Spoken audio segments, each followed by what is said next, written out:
The fog was a liar. At 6:47 on the morning of November the 3rd, 1944, that fog clung to the ruins of Metz, France like a cold, wet shroud. It promised concealment, it promised safety, and crouched inside what remained of a bakery, Private First Class Thomas Sullivan was praying it would stay just a little longer. 23 American snipers were dead. 3 weeks. All killed the same way, shot while searching for targets they never saw. Sullivan was about to become number 24, unless a 10-cent shaving mirror taped to his rifle scope could break the unbeatable German killing system. He was 22 years old. His hands were numb. The M1903 Springfield felt like ice against his shoulder. Through a jagged crack in the bakery wall, he watched the world emerge in shades of grey. Across the street, 400 yards distant, the German positions were ghosts, slowly taking solid form as the sun began its weak November ascent. The scope on his rifle was both weapon and blindfold, 8-power magnification. At 400 yards, he could count the buttons on an enemy uniform. But the field of view was an 8-degree cone, 50 feet wide at that distance. Everything outside that narrow tunnel was invisible, like hunting through a toilet paper tube while wolves circled behind you. Somewhere in those ruins, German snipers were using a tactic called Doppelstellung, the double position. Fire from position A, move to position B, while the Americans searched position A. Shoot the Americans from position B while they focused on the wrong place. The math was simple and brutal. Germans aimed while Americans searched. Germans fired first, always. Sullivan was waiting for his third partner. The first 2 were dead. Both killed the exact same way. Both never saw the German who shot them. Today was different. Today, Sullivan had a mirror, crude and unauthorized, mounted to his scope with electrical tape. It might save him, it might fall off during the first shot and get him killed, but he was done following regulations that got his partners killed. He took a slow breath. The air smelled of cordite and wet plaster and something older. Death, maybe, or just November in a destroyed city where too many men had already died. The fog was lifting. Time to find out if desperation could defeat doctrine. Thomas Sullivan was born in 1922 in Scranton, Pennsylvania, population 3,800, coal mining town where the company owned the houses and the store and the future. His father worked underground, 12-hour shifts in the dark, came home black with dust every night. 1933. Mine collapse. Sullivan was 11 years old when they told him his father wasn't coming home. 7 kids. Mother worked 3 jobs. No money for anything extra. No money for meat at the store. Tommy learned to shoot at age 8. Not for sport, for survival. Borrowed .22 rifle from a neighbor. Went into the Pennsylvania mountains before school. Rabbits, squirrels, deer when he got older and steadier. Every bullet had to count because there was no money to waste. Missed the shot, the family ate less that week. 10,000 hours of practice by the time he turned 18. Patience learned from necessity. Reading terrain, reading wind, reading distance. The kind of skills the army couldn't teach in basic training because they took years to develop. They took hunger. At 16, he got work as a machinist apprentice. Learned precision. Tolerances measured to 1/10,000th of an inch. The same eyes that tracked rabbits through autumn leaves now measured steel. 2 skills born from poverty, wilderness hunting and mechanical precision. The army wouldn't teach either one. 1943, draft notice, age 21, Fort Benning for basic, then sniper school. He graduated top of his class not because of army training, but because of 10 years hunting to keep his family fed. September 1944, deployed to France, 5th Infantry Division, arrived at Metz in late September as the American advance ground to a halt against German fortifications. Over 200 fortified positions, machine gun nests, interlocking fields of fire, and snipers. German snipers who were different, patient, invisible, lethal. October 1944. Sullivan watched American snipers die, 3 in his first week, all killed the same way, shot while looking through their scopes. The pattern was obvious. The solution was not. Intelligence briefings described the German doctrine. Doppelstellung. Two prepared positions 30 to 100 yards apart, connected by tunnel or trench or sewer. The sequence was mechanical. Fire one shot from position A. The American sniper would dive for cover and do exactly what training taught him to do. Scan the area around the muzzle flash. Triangulate, search, find the enemy. It took time. 12 seconds. 15. Maybe 20. Time to settle the scope. Control breathing. Search the rubble. Look for the glint of steel or glass. But while the American was searching, the German was moving, crawling through the prepared route to position B. And from position B, he wasn't searching. He was aiming, right at the spot where the American sniper had to be. By the time the American had his scope trained on position A, the German was already pulling the trigger from position B. The math was perfect. Americans always 2 to 4 seconds too late. The Germans shot first, always. Sullivan understood the problem. The scope created tunnel vision, perfect for targets, fatal for threats outside that narrow cone. Everything not in that 8-degree window ceased to exist, and the Germans knew it. They didn't attack what the Americans were watching. They attacked from angles the Americans couldn't see. By early November 23, American snipers were dead in Metz. Not infantrymen charging into machine gun fire. Snipers. The elite. The best marksmen in their battalions. The hunters had become the hunted. 23 empty bunks. 23 letters home that started with, "We regret to inform you." 23 men erased. All killed while searching through scopes that showed them everything except the threat that mattered. Sullivan's first partner was Corporal James Crawford, 24 years old, farm kid from Nebraska. The kind of quiet, steady presence who could hit a running rabbit at 200 yards. 9 confirmed kills in 3 weeks, best in the platoon. They partnered up in early October, both working class. Both understood this wasn't about glory, just mathematics of survival. October 18th, morning. They set up in a collapsed textile mill. Target was German positions across the factory district. 400 yards. Crawford was on the scope. Sullivan was spotting with binoculars, watching the flanks. 7:22. Crawford whispered. Movement. Factory 3rd floor, left window. Sullivan confirmed through binoculars. Dark shape. Could be a sniper setting up. Crawford settled in. Breath control. Finger on the trigger. Then the world compressed into 3 sounds, separated by fractions of a heartbeat. Snap. The bullet breaking the sound barrier. Thwack. Impact. Crack. The distant rifle report, half a second late like thunder after lightning. 7.92 millimeter Mauser round. It hit Crawford high on the head. He was dead before his body reached the floor.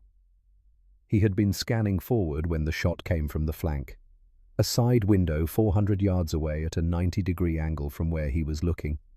Sullivan never saw the muzzle flash, never saw the German. He fired 3 rounds at the window. Suppression fire, pure instinct. But he knew the man who had been eating rations with him 10 minutes earlier was gone. The German sniper had spotted them, aimed, fired, and likely vanished before Sullivan even understood they were being hunted. Artillery barrage pinned them down. Sullivan sat with Crawford's body for 4 hours, waiting for dusk. The weight of a dead man in a war zone is more than pounds and gear. It's the weight of failed mathematics, the weight of knowing the system is broken and you can't fix it.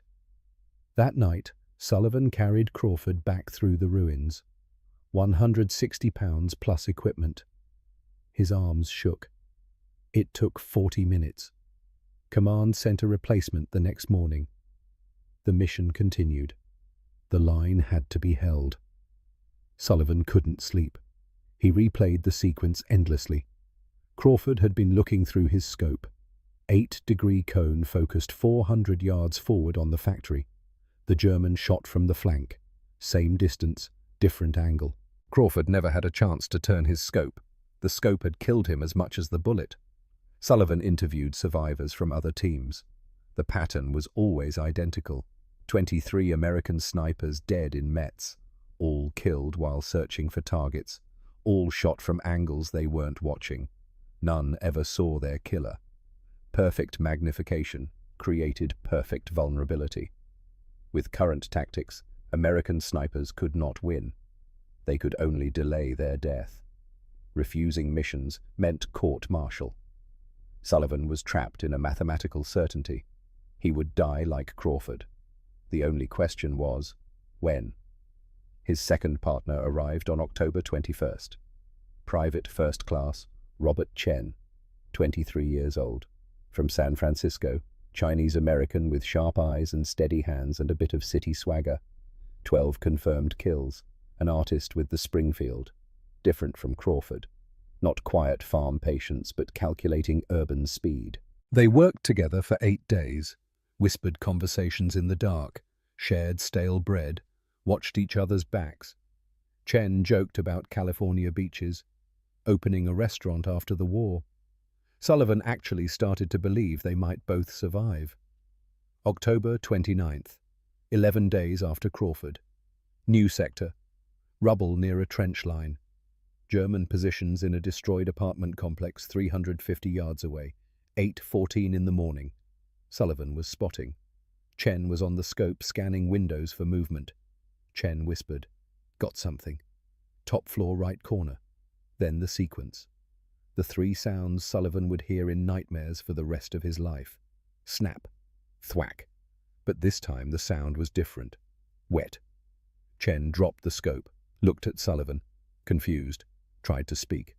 Only a gasp came out. Sullivan saw it. Chest wound, left side, blood spreading across Chen's jacket like spilled ink. "Bobby, Bobby." Chen looked down at himself. "I'm hit." Sullivan ripped open the field dressing with shaking hands, pressed it against the wound. Blood bubbled through the fabric, dark and frothy, punctured lung. Chen was drowning. Medic, medic. No response. Machine gun fire was pinning down the medics 100 yards away. They couldn't reach the position. Sullivan kept pressure on the wound, but the blood soaked through the bandage through his hands, pooling on the dusty floor. Chen tried to speak again. Couldn't. Only that horrible, wet gasping, the sound of a man drowning on dry land. Time stopped being linear. Every second stretched into an hour. Sullivan counted without meaning to. Minute 5. Chen's hand grabbed Sullivan's sleeve. Desperate grip. Eyes wide. Conscious. Terrified. Begging without words. "Please don't let me die." Minute 10. Sullivan was screaming for medics. No answer. Fire too heavy. "Stay with me, Bobby. Stay with me. You're gonna be okay. Just hold on." Both of them knew it was a lie. Minute 15. Chen's gasping was shallower. Still conscious, still looking at Sullivan's face, still begging with his eyes. Minute 20. The blood flow was slowing, not because the bleeding stopped, because he was running out. Minute 25. Chen's grip was weakening, eyes still open, still aware, still dying one terrible second at a time. Minute 30. Sullivan talked constantly, anything to fill the silence between gasps. California, beaches, restaurants, plans for after the war, all lies told to a dying man. Minute 37. Chen's hand fell away from Sullivan's sleeve. Minute 39. The gasping stopped. Minute 40. Chen's eyes stayed open, but they were empty now. The light behind them gone. Just glass reflecting nothing.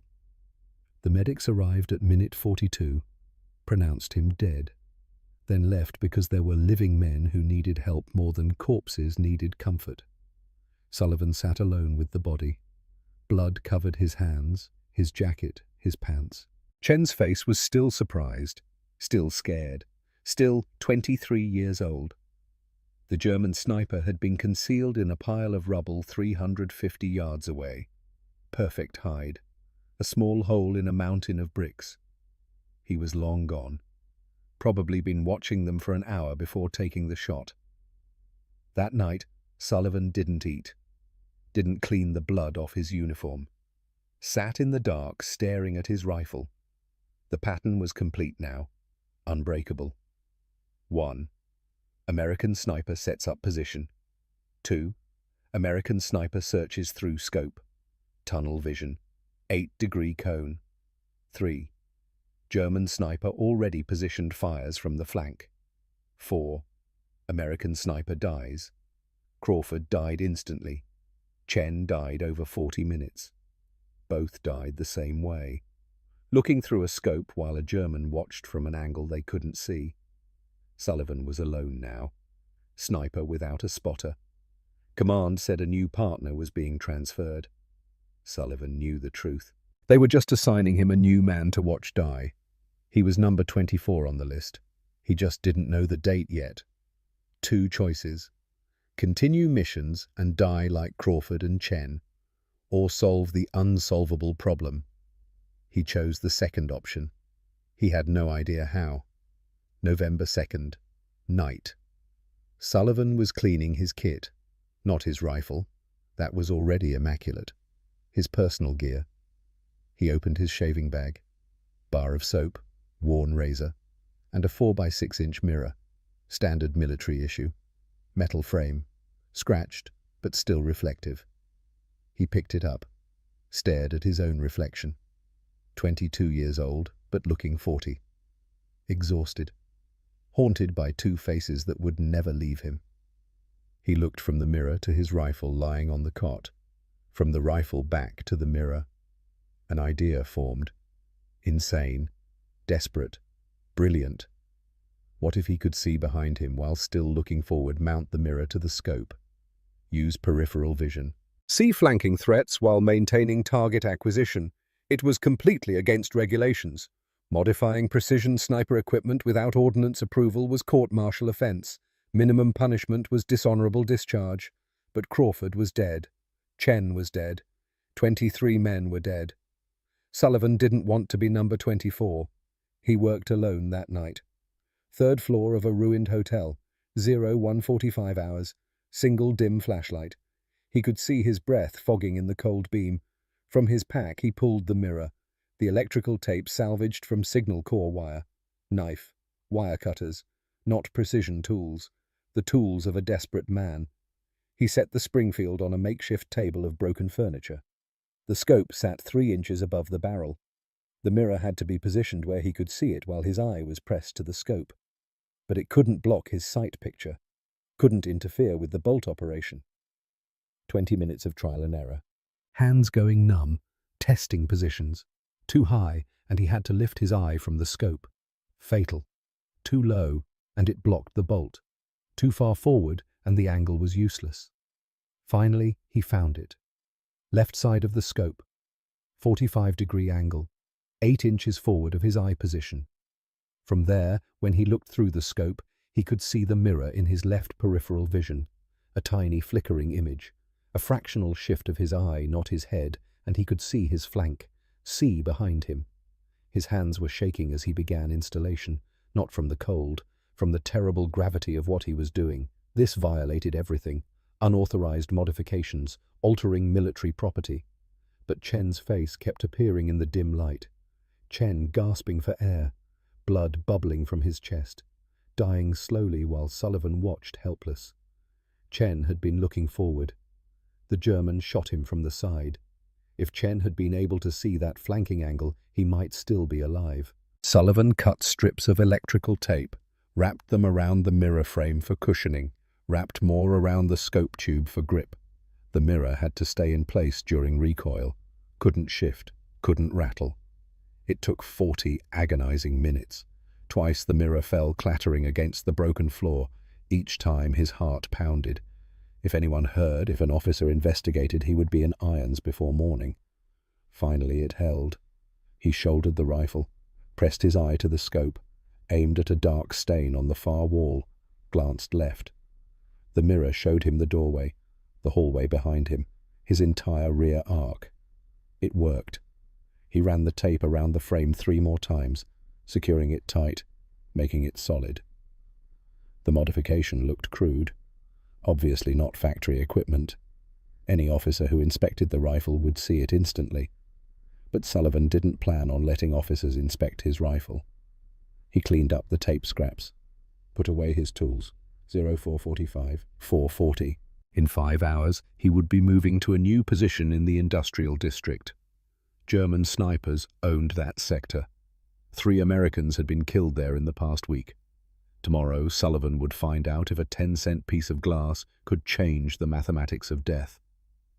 The fog was lifting now. Through the crack in the bakery wall, Sullivan could see the German factory taking shape. 400 yards. Somewhere in those ruins they were waiting. His new partner would arrive any minute. Private Sam Rodriguez, 19 years old, from Texas. 3 weeks as a sniper. 0 kills. Scared. Sullivan touched the crude mirror taped to his scope. Crawford was dead. Chen was dead. 23 men were dead. Today the math would change, or Sullivan would become number 24. Either way, he was done dying by doctrine. The sun broke through the fog. Time to hunt. Rodriguez arrived at 0630, 19 years old with eyes that had seen too much in 3 weeks. He moved quiet through the rubble M1 Garand held ready, and when he saw Sullivan waiting in the destroyed bakery, there was relief in his face. Relief at not being alone. Relief that lasted exactly 4 seconds.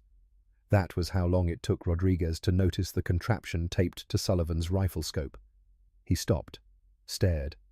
His mouth opened. "What is that?" Sullivan looked at him, kept his voice flat. "Survival." Rodriguez didn't ask anything else. Something in Sullivan's tone said the conversation was over. They moved into position. Rodriguez covered the entrance with his Garand, watching for German infantry. Sullivan settled behind his Springfield, the brick oven providing solid cover within the ruin. Through the crack in the south wall, he had a narrow view of the German-held factory complex. 400 yards away, perfect sniper terrain. The morning fog was lifting fast now. The factory emerged from grey into sharp detail. Broken windows, collapsed roofs, piles of rubble that could hide anything. Somewhere in that wreckage, German snipers were setting up, waiting, hunting. Sullivan pressed his eye to the scope. 8 power magnification brought the factory into terrible focus. He began his scan, left to right, slow, methodical, looking for a shadow too dark, looking for movement, looking for the tiny circular glint of an enemy scope. His field of view was that same narrow cone, 50 feet wide at 400 yards. But now, in his left peripheral vision, the mirror was there. Small, scratched, distorted. It showed the street behind him, the ruined buildings across the way, his flanks. Not perfect, but something more than the blindness that had killed 23 men. 0723. He saw it. Movement in the factory, 3rd floor, damaged window. A shadow shifted. Could be debris moving in the wind, could be nothing. He held his aim, controlled his breathing. The movement came again. Human, definitely human. A German soldier moving careful. A sniper setting up position. Sullivan calculated distance. 410 yards. No wind. An easy shot for the Springfield. His finger tightened on the trigger. He was about to end it. And then he saw it. In the mirror. A flicker. A tiny shift of light behind him.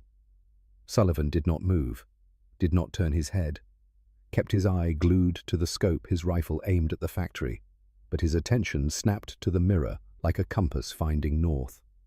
He watched the reflection. There. Glint of a scope. Dark line of a rifle barrel.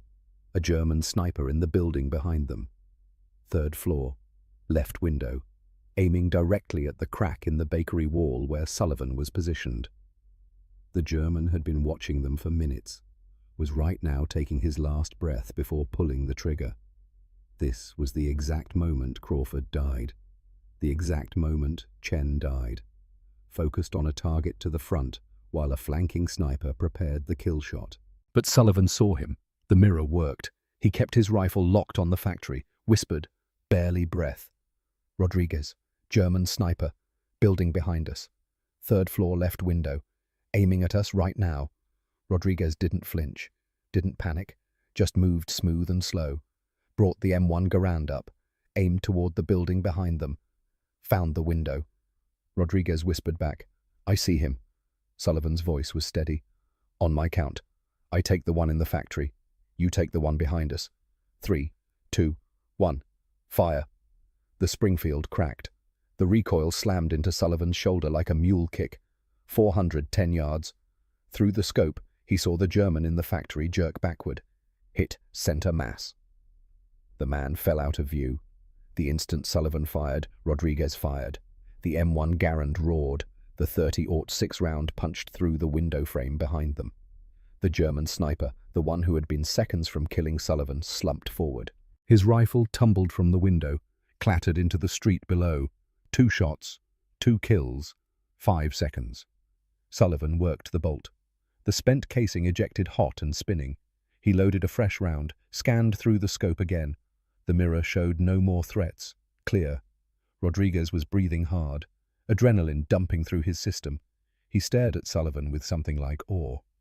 That German was about to shoot you. He had you dead. How did you see him? Sullivan tapped the crude tape-covered mirror mounted to his scope. Rodriguez stared at it for a long moment. Then he said the words that would change everything. "You need to put that on every sniper rifle in this battalion."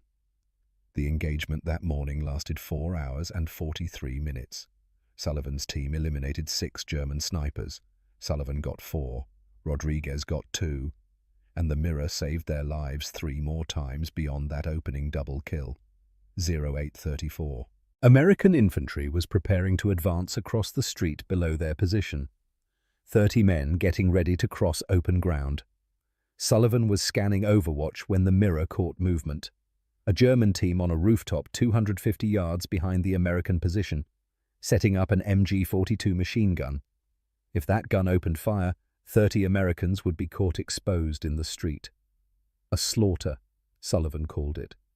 Rodriguez shifted position, found the angle, saw all 3 Germans assembling the weapon. He fired 6 rapid shots. All 3 Germans fell. The MG-42 stayed silent. The American infantry advanced across the street.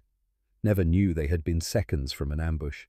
Later, Sullivan would learn one of those 30 men was a private named Danny Morrison. 19 years old, from Ohio, just arrived in France 2 weeks earlier, would have been killed in the first MG-42 burst. Morrison survived the war, went home, raised 4 kids, lived to 78. He never knew a mirror saved his life.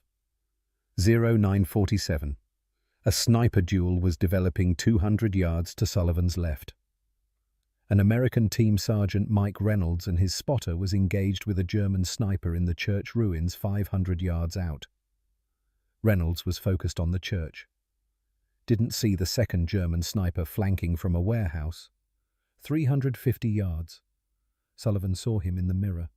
The German was creeping into position, about to shoot Reynolds from the flank.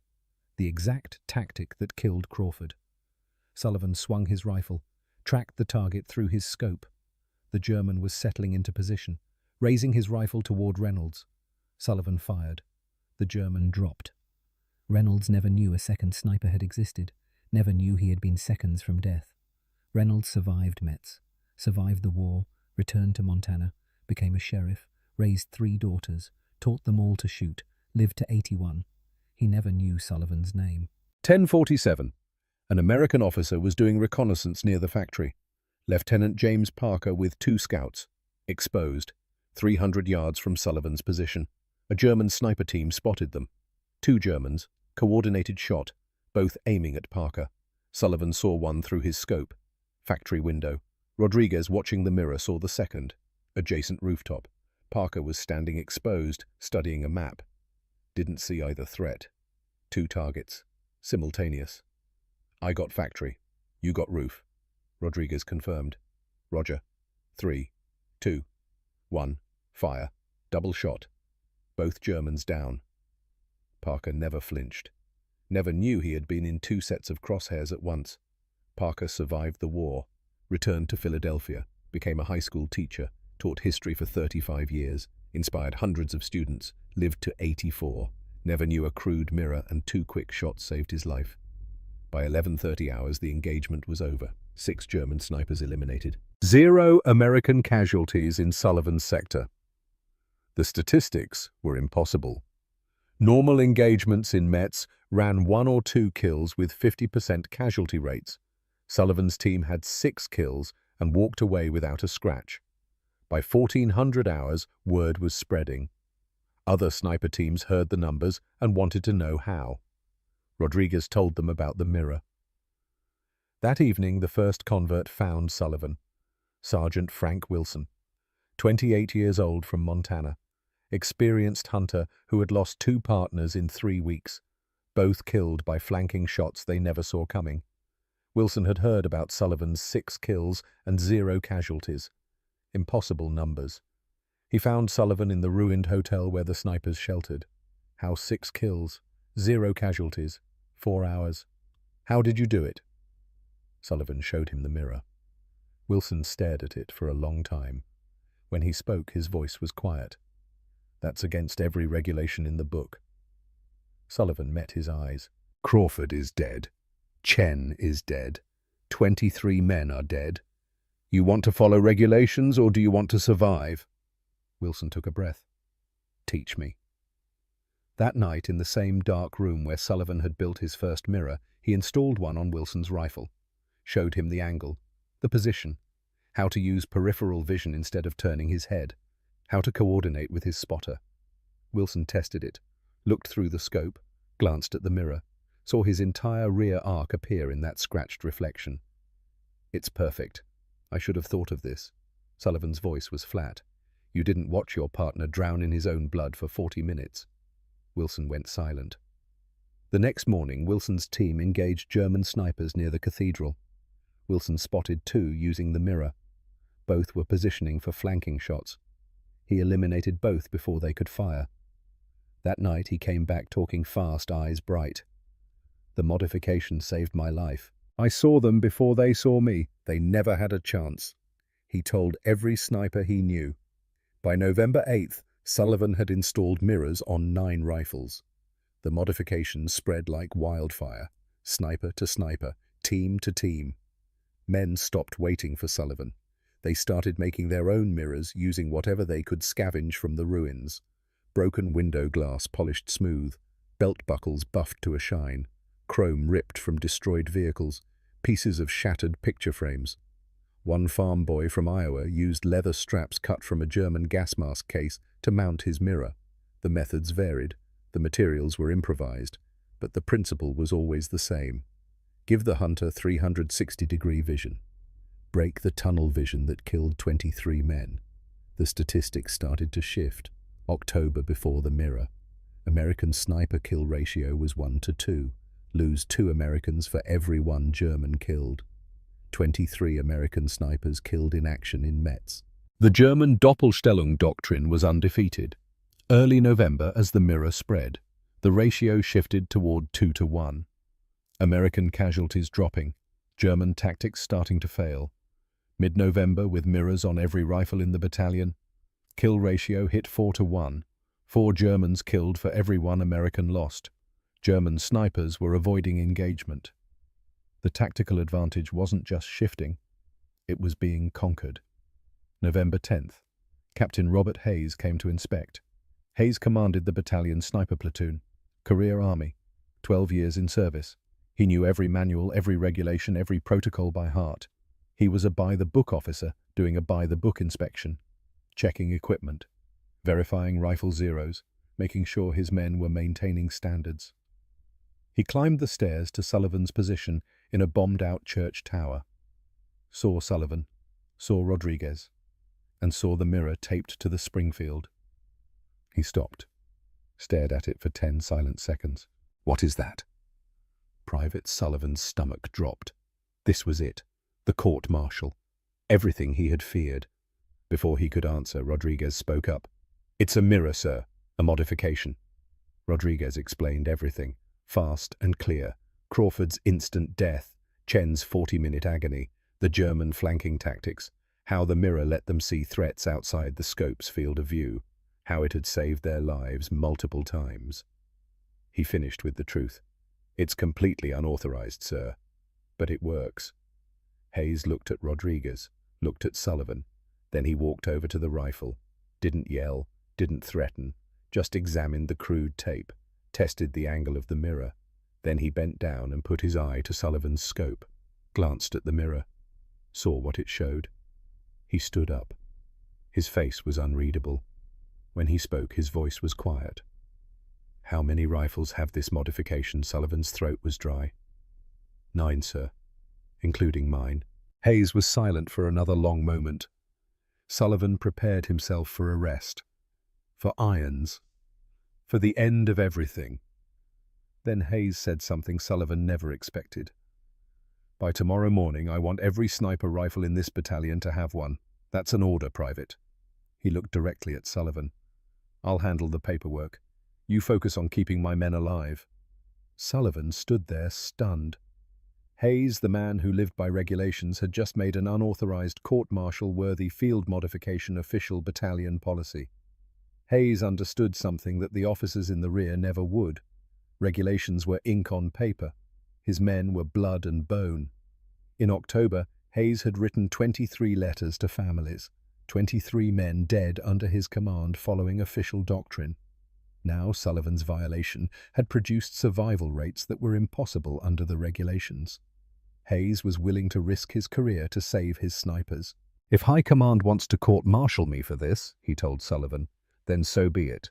But I'm not losing another man to a tactic we can defeat with a 10-cent mirror." He ordered Sullivan to teach the modification to every sniper. Tonight. Sullivan didn't sleep. He worked, recruited Wilson Rodriguez and the other snipers who already had mirrors, showed them the exact angle, the proper positioning, how to tape it so the recoil wouldn't shatter the glass, how to mount it so it wouldn't shift during rapid fire. They worked all night in the basement of a ruined building, a secret factory of desperate men building weapons the army would never approve. Some used tape, others used salvaged telephone wire. The Iowa farm boy showed everyone his leather strap method.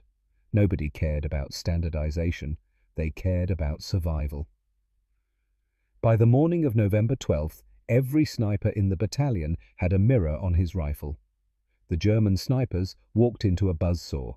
Their world changed overnight. The Doppelstellung doctrine that had been unbeatable for 3 months suddenly got them killed. They would set up their 2 positions. Fire from position. A expecting the Americans to foolishly scan that spot while they moved to position B. But the American wasn't scanning position A anymore. He was already watching position B in his mirror. Again and again, German snipers moving to their secondary positions were met by a single 30-06 round from an American they thought they were outsmarting. The tactics that killed 23 men in October were now killing the Germans who used them. Captured intelligence reports from mid-November showed the confusion. German commanders in Metz wrote about unusual and aggressive American sniper tactics. Americans were engaging flanking positions they should not have been able to see. Americans were counter-attacking before the Germans could fire their second shot. The reports asked for tactical evaluation, requested new doctrine. The Germans couldn't understand what had changed. They tried to adapt. Engaged from 600 to 800 yards instead of 300 to 400, thought distance would hide their flanking movements. It didn't work. The mirror showed movement regardless of distance. American teams spotted Germans repositioning at 800 yards and eliminated them during movement. November 16th. A veteran German sniper named Klaus Richter, 43 confirmed kills, attempted an 800-yard flanking maneuver. Spotted by a mirror. Killed by Wilson at 780 yards while crawling to his second position. The Germans tried multiple simultaneous snipers, 3 or 4 at once, hoping to overwhelm the Americans. It failed. American teams with mirrors were invulnerable. One man watched the scope forward. One man watched the mirror for flanks and rear. Nothing got past them. November 19th. 4 German snipers coordinated an attack on Sullivan's position. Sullivan spotted 2 through his scope. Rodriguez spotted 2 in the mirror. All 4 were eliminated in a 90-second engagement. The Germans tried high-angle shots, attacking from above where mirrors couldn't easily see. It worked occasionally, but required rare terrain with elevation advantage. Most of Metz was flat rubble. High positions were rare, obvious, and exposed. November 22nd, a German sniper attempted a rooftop shot on Wilson's team. Wilson spotted the scope glint in the very edge of his mirror's reflection. Counter-sniped. The German fell. By November 25th, the unthinkable happened. German snipers in Metz started avoiding engagement. They were hunting prey that could see everywhere at once. It was suicide. A captured diary from early December written by a German sniper told the story. The Americans have changed. They see us before we see them. They know where we are before we fire. We lost 3 teams this week. We are ordered to withdraw from active sniper operations until new tactics can be developed. The hunters have become the hunted. The tactical advantage wasn't shifting, it was conquered. And it had been conquered by a 10-cent piece of glass and some electrical tape. By a coal miner's son who couldn't stand to watch another partner die. By men desperate enough to violate every regulation because survival mattered more than protocol. The mirror had changed the mathematics of death, and the war in Metz would never be the same. Sullivan's best week came in late November, November 20th through the 26th. 6 days when the mirror wasn't just saving lives but dominating the battlefield in ways that shouldn't have been possible. 21 confirmed kills in 6 days. His career total hit 47. Rodriguez added 14 more. Their survival rate stayed at 100%. Across the battalion, American sniper casualties dropped to 3 men for the entire month. 3 compared to 23 in October. German sniper casualties climbed past 70. The kill ratio held at 4-1. The numbers told a story the Germans couldn't understand and the army wouldn't believe. The mirror saved Sullivan 6 more times that week. November 21st. A German crawled through rubble 180 yards behind Sullivan's position. Sullivan caught the movement in his mirror. A shadow shifting wrong. Eliminated the threat before the German reached firing position. November 23rd. 2 Germans attempted a pincer movement, both trying to flank from different angles simultaneously. Both appeared in Sullivan's mirror before they were in position. Both eliminated. November 24th.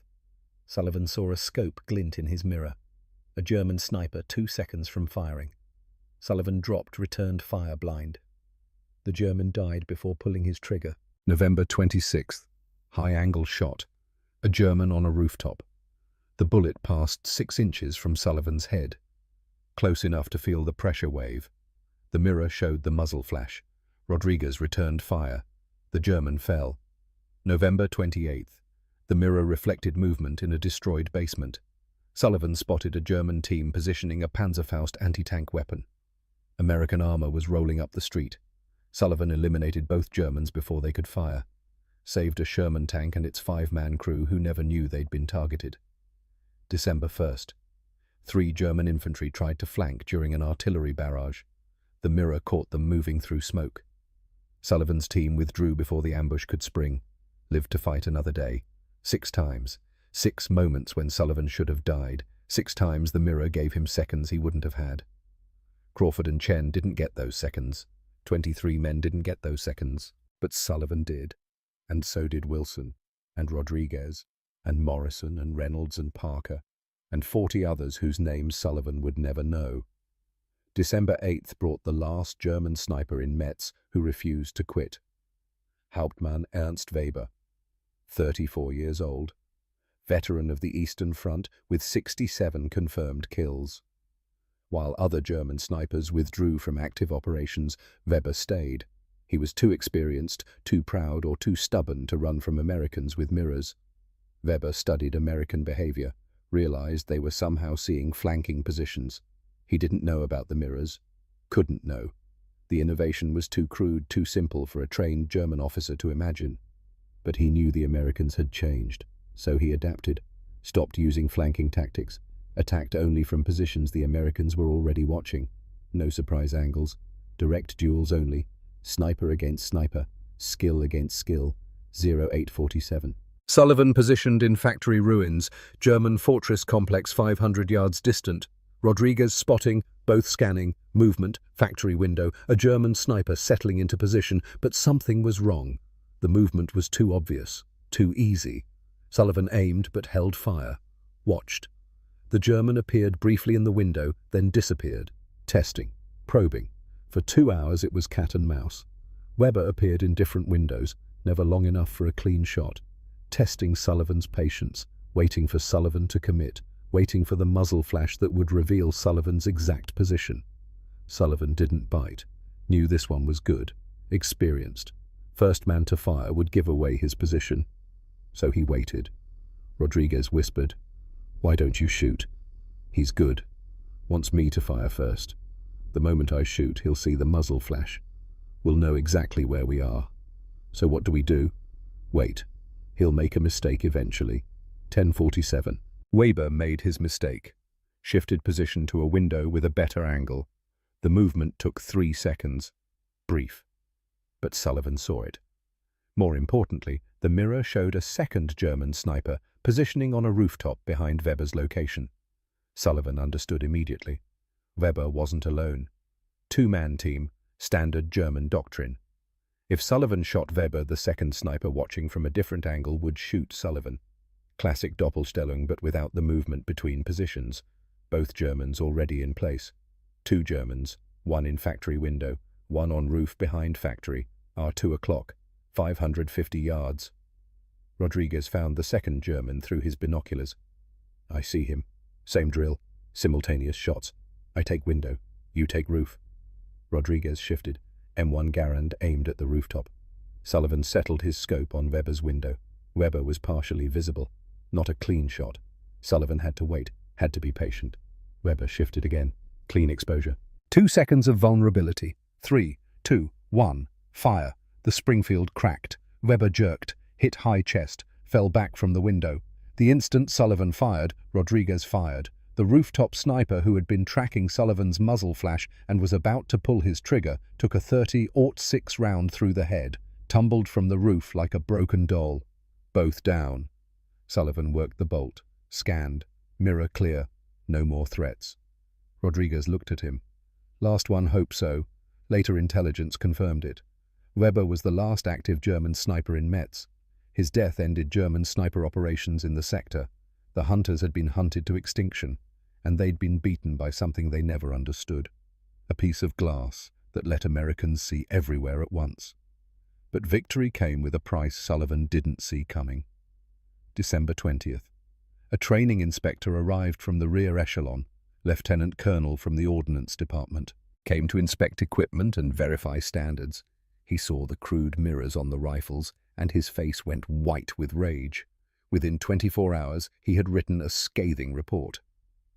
Subject: Unauthorized equipment modifications, 5th Infantry Division Sniper Platoon. The report documented everything. Improvised mirror devices attached to precision rifle scopes. Field expedient materials including electrical tape, telephone wire, and salvaged leather. Complete absence of standardization. No quality control. No manufacturing specifications. Potential damage to precision optical instruments. The violations were listed like crimes. Unauthorized modification of issued equipment. Use of non-standard materials. Lack of proper documentation. The report's recommendations were clear. Immediate removal of all unauthorized modifications. Disciplinary action against authorizing officers. Formal investigation into equipment tampering. The report circulated for 2 weeks. Officers in the rear debated. On one hand, complete breach of regulations. On the other hand, survival rates that were unprecedented. The argument went in circles. Hayes fought back, wrote counter-reports, documented everything. October casualty rate, 23 killed in action. November casualty rate, 3 killed in action. Kill ratio improvement from 1 to 2 up to 4 to 1. Testimonials from 15 snipers whose lives had been saved. German intelligence reports showing tactical confusion and withdrawal. He argued the only argument that mattered. Regulations exist to save lives. When regulations cause deaths and violations save lives, the regulations must change. He got ignored. Bureaucracy doesn't work on logic, it works on protocol. Hayes threatened to go to the division commander, got warned that if he didn't drop it, he'd face charges for insubordination. Hayes was a captain fighting colonels. The outcome was inevitable. January 1945. The official evaluation team arrived from Aberdeen Proving Ground. 3 officers. 2 civilian ballistics experts. Their mission was to investigate irregular sniper modifications reported in the 5th Infantry Division. They inspected the mirrors, tested them at various ranges, interviewed the snipers who used them, measured field of view improvements, calculated tactical advantages, ran tests back at Aberdeen with proper instruments and controlled conditions, documented every result.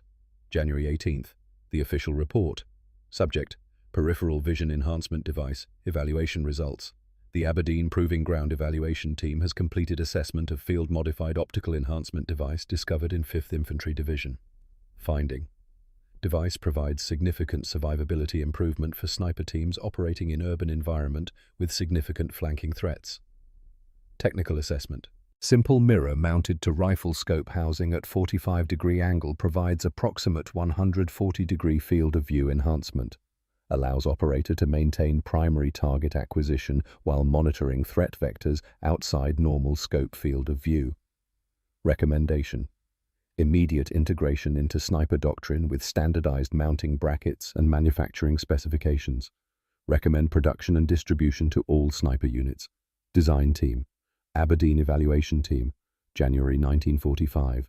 No mention of Sullivan, no mention of Rodriguez, no mention of Hayes, no mention of Crawford or Chen dying, no mention of November 3rd, 1944, when a desperate private taped a shaving mirror to his rifle in a dark hotel room because he couldn't watch another partner drown in blood.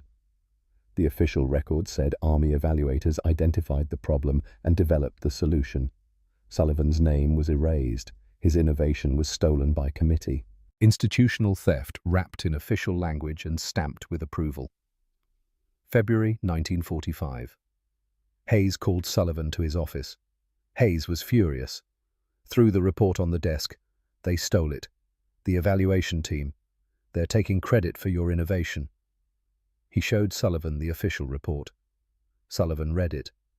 Saw his idea, his desperate midnight gamble credited to men who had tested it in safety while he had invented it under fire. When he handed the paper back, his face was calm. "Sir, with respect, I don't care." Hayes stared. "What I don't care about credit. You deserve recognition. You saved 60 lives. You changed sniper warfare. And they erased you." Sullivan's voice was steady, tired. "Crawford is dead. Chen is dead. They can't be recognized. They can't go home. But Wilson is alive. Rodriguez is alive. Morrison, Reynolds, Parker. All alive. 40 other men I don't know are alive because they have mirrors on their rifles. That's what matters." Hayes was quiet for a long moment. Sullivan continued. "I didn't install that mirror for credit, sir. I installed it because I couldn't watch another partner drown in his own blood. If some committee in Maryland wants to write reports and take credit, let them. Long as snipers keep surviving, I don't care whose name is on the paper." Hayes looked at him. "You're a better man than I am, Sullivan." "No, sir. I'm just tired, and I want to go home." Hayes wasn't finished. 2 weeks later, he submitted Sullivan for the Medal of Honor.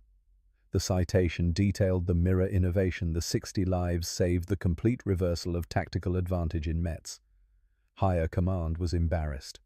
An unauthorized modification that violated every protocol but saved more lives than any official doctrine. They couldn't court-martial the innovation and simultaneously decorate the inventor. The bureaucrats compromised. They approved the medal but removed all mention of the mirror from the citation. Just credited Sullivan with exceptional gallantry and innovative tactics. The ceremony was brief. December 20th. A Colonel Sullivan had never met pinned the medal to his chest. Read sanitized words about courage and leadership. Never mentioned the mirror. Never mentioned Crawford or Chen. Never mentioned 40 minutes of holding a dying man while screaming for help that wouldn't come. Sullivan saluted. accepted the medal, returned to his position, never mentioned it again, would keep it in a duffel bag for the next 56 years. May 8th, 1945. The war in Europe ended. Sullivan had survived 11 months of combat, 47 confirmed kills. The Mirror had saved his life at least 6 times after that first morning, maybe more. He stopped counting after a while. Rodriguez survived, 14 kills, returned to Texas, became a police officer in El Paso. For 30 years he kept a photograph of Sullivan's rifle on his desk. The Mirror clearly visible in the image. Every time someone asked about it, he told them the story, told them about a coal miner's son who couldn't watch another friend die, told them about Crawford and Chen, told them about November 3rd when everything changed. Wilson survived, 31 kills, returned to Montana, became a hunting guide, taught clients about awareness and peripheral vision, about watching their flanks, about the difference between looking and seeing. Never mentioned the war unless they asked. When they did, he talked about a quiet man from Pennsylvania who saved his life 4 times with a piece of glass and some tape. Hayes stayed in the army, retired in 1958 as a lieutenant colonel, spent 13 years trying to get Sullivan officially credited for the Mirror innovation, writing letters, filing reports, pushing through bureaucracy, contacted military historians, submitted documentation to the War Department, failed every time. The official history was written. Aberdeen had the credit. Sullivan's name wasn't in it. Hayes died in 1971, bitter about a system that stole credit from the men who bled for it. Sullivan mustered out in 1946, returned to Scranton, got his old job back at the factory. Same work he did before the war, same machines, same pay. Married Sarah Mitchell in 1947, local girl who knew him before he left, who asked about the war once and understood from his silence never to ask again. They had 3 children, 2 sons named Michael and Robert after Crawford and Chen, 1 daughter named Jennifer. He lived quietly, worked 40 years at the factory, retired in 1985 with a pension and a handshake. When people asked about the war, he said he was a sniper and nothing more. Didn't mention the Mirror, didn't mention saving 60 lives, didn't mention changing the face of warfare. Didn't mention the Medal of Honor gathering dust in his basement, not from modesty. He just didn't think it mattered anymore. He kept his decorations in an old duffel bag in the basement. Never displayed them. Never talked about them unless directly asked. The local VFW knew. They'd see him at Memorial Day services, standing quiet in the back, never marching, never wearing his medals, never seeking attention. They knew what the Medal of Honor meant, knew he'd earned it in ways most men couldn't imagine. They respected his silence. His children grew up barely knowing their father had been in the war. He taught them to hunt. Same patience he'd learned in the Pennsylvania mountains, same awareness, same ability to read terrain and wind and distance, same skills that had kept him alive in Metz. But he never explained where those skills came from, never connected the dots for them. They thought he was just Dad, just a factory worker who liked to hunt on weekends. By the 1960s, the Mirror modification was forgotten. New scopes had better optics, wider fields of view. Technology had caught up and moved on. The official Army history of sniper operations never mentioned Sullivan or his innovation.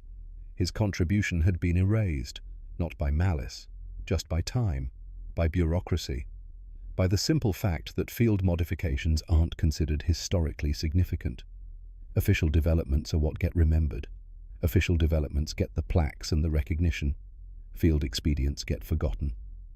That should have been the end of the story, but it wasn't. June 7, 2001. Sullivan died at home, 79 years old, heart failure. Sarah was with him.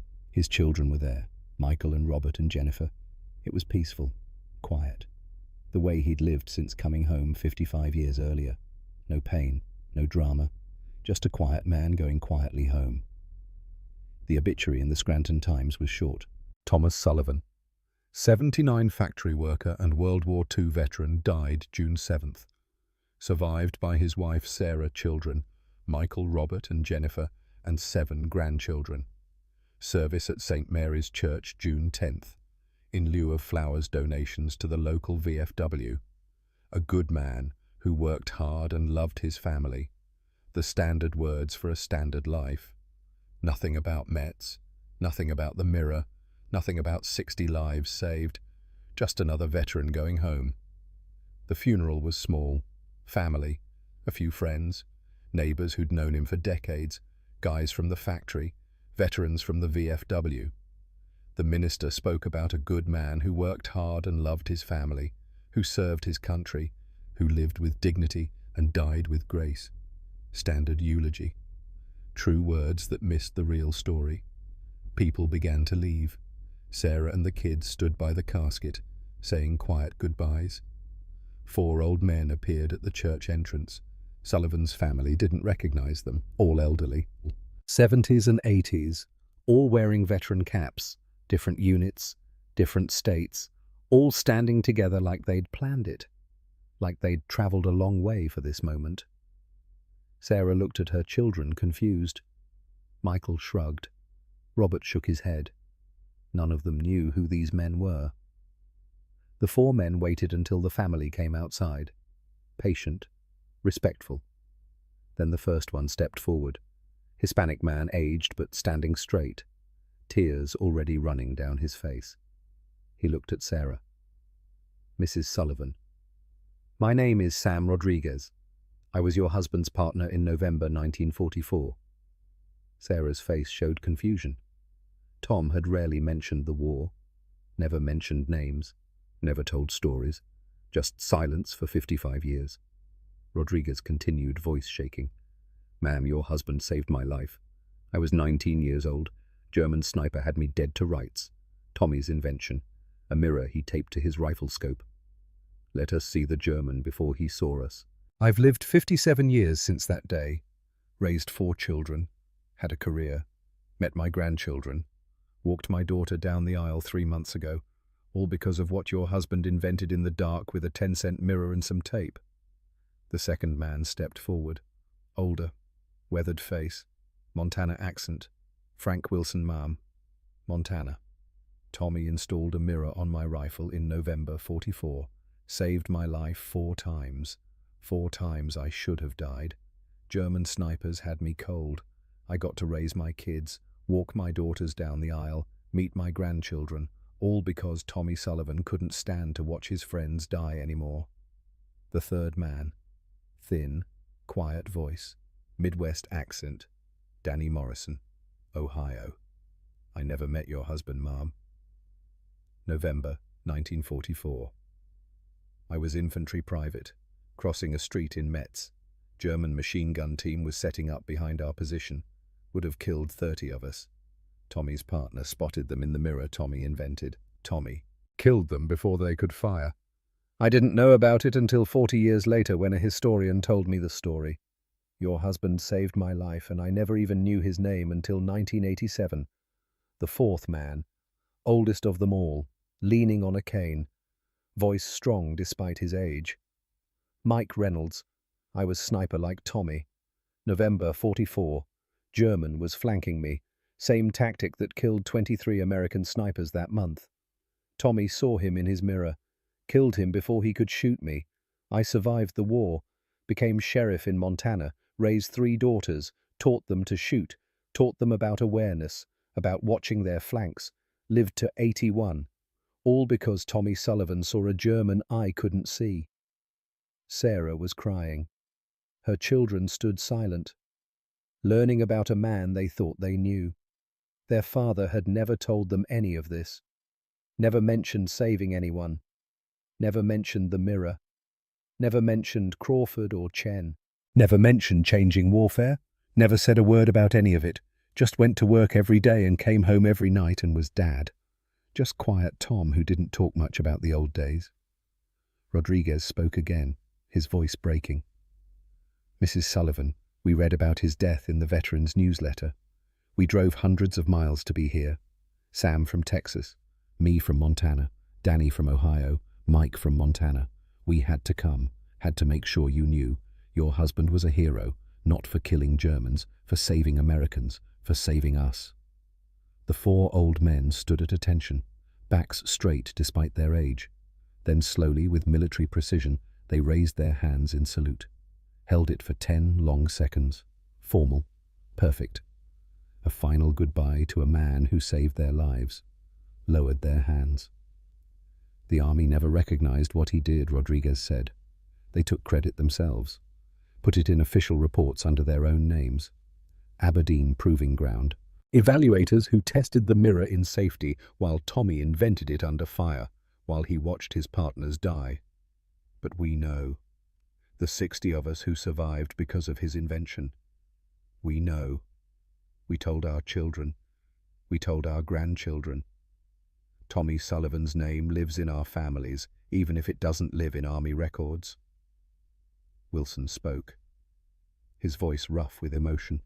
My 3 daughters know, Sam's 4 kids know, Danny's 4 children know, Mike's 3 daughters know.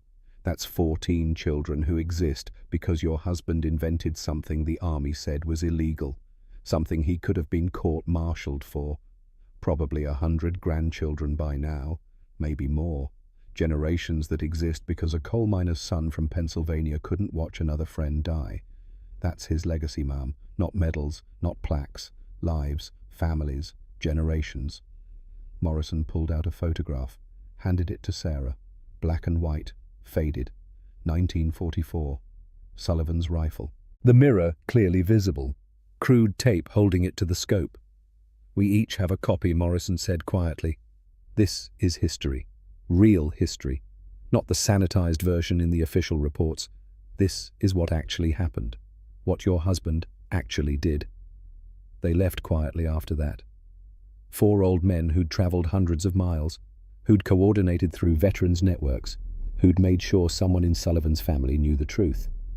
Sarah and her children stood in the church parking lot, silent, looking at the photograph, learning about a man who'd lived with them for decades, a man who'd changed warfare and saved 60 lives and never said a word about it, who'd gone to work every day in a factory and come home every night and been just Dad, just Tom, just a quiet man who kept his stories locked inside.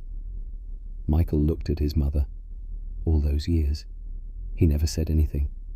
Sarah shook her head, tears streaming. Your father didn't talk about the war, I asked once, early on. The look in his eyes. I never asked again. Robert stared at the photograph. Crawford and Chen. That's why. That's why he named us. Sarah nodded. I thought it was just names he liked. But now. Jennifer looked at the Medal of Honor citation framed on the wall back at the house, the one her father never looked at, the one that sat in the basement until he died and they'd found it and framed it. Read the sanitized words that never mentioned mirrors or innovations or 60 lives saved, just exceptional gallantry and innovative tactics in combat operations. They wrote it wrong, she said quietly. They left out the real story. That's what your father wanted, Sarah said. He told me once. Only once. He said the men who came home, that was what mattered. Not credit, not recognition, just that they came home. Today, at the Infantry Museum in Fort Benning, Georgia, there's a display case in the World War II section. An M1903 Springfield rifle, period correct, weathered, wood worn. Metal showing age. And mounted on the scope is a small rectangular mirror, 4 inches by 6 inches. Metal frame. Crude tape securing it. Yellowed with age, but still there. The label reads, Field Modification, late 1944. Peripheral vision enhancement device used by sniper teams in urban warfare. Mirror mounted to rifle scope allowed operators to monitor flanking threats while maintaining target acquisition. Widespread use. November 1944 through May 1945, European theatre. Development Aberdeen. Proving Ground Evaluation Team, January 1945. No name attached. The wrong credit. The wrong history. But the mirror is there. Physical proof that it existed. That it worked. That it saved lives. Visitors walk past it every day. Most don't stop. It's just another rifle in a museum full of rifles. Just another piece of equipment. They don't know the story. Don't know about Crawford or Chen. Don't know about Sullivan's 40 minutes holding a dying man. Don't know about the desperate midnight installation in a ruined hotel. Don't know about 60 men who went home because of it. But 4 families know. Rodriguez family in Texas, Wilson family in Montana, Morrison family in Ohio, Reynolds family in Montana. 14 children, over 100 grandchildren now. Generations that exist because a coal miner's son from Pennsylvania couldn't watch another friend die. They tell the story. Pass it down. Make sure the next generation knows. Not the sanitized version. The real one. The one about a 22-year-old kid who watched his partners die and couldn't accept that mathematics. Who violated every regulation because survival mattered more than protocol. Who taped a shaving mirror to his rifle with hands shaking from cold and fear and changed the mathematics of death in Metz. Innovation in war doesn't happen in committees. It happens in the dark. In ruined hotels at 1:45 hours, by soldiers who see a problem, who risk everything because their friends are dying and they can't stand to watch anymore, who don't care about credit or recognition or having their names in history books, who just want their partners to come home alive. Sullivan didn't set out to change warfare. He set out to save Rodriguez, his third partner after watching the first 2 die, after carrying Crawford's body through ruins for 40 minutes, after holding Chen for 40 minutes while he drowned in his own blood, after being told a new partner was coming and knowing he was just being assigned another man to watch die. He set out to save 1 man. His idea saved 60. Crawford and Chen deserved to go home. They didn't. Sullivan carried that for 55 years, never talked about it. But 60 others did go home. 60 others had families, had children, had grandchildren, had lives. Because Sullivan broke the rules. Because he cared more about survival than regulations. Because he couldn't watch another partner die. Some innovations changed tactics. Sullivan's changed the mathematics of death. 23-3. 1-2 became 4-1. 60 men who should have died went home instead. The army put the wrong name on the invention. But the invention was real. The lives were real. The children and grandchildren are real. 4 old men drove hundreds of miles to make sure someone knew the truth. Stood at attention. Saluted a casket. Told a widow and 3 children about the man their husband and father really was. About what he'd done. About the 60 lives. About the generations that exist because he couldn't accept the mathematics of death. The army erased his name from the official history. But Rodriguez remembered. Wilson remembered. Morrison and Reynolds remembered. They told their children. Their grandchildren. The story lives in those families, even if it doesn't live in army records. And maybe that's enough. Maybe that's better than plaques and monuments and museum labels with the right names. Maybe the real legacy isn't bronze and marble. Maybe it's lives lived, families raised, grandchildren born, generations that exist because one man refused to accept that his friends had to die. Sullivan would have thought so. He never wanted the credit anyway. He just wanted his partners to come home. 60 of them did. That's enough.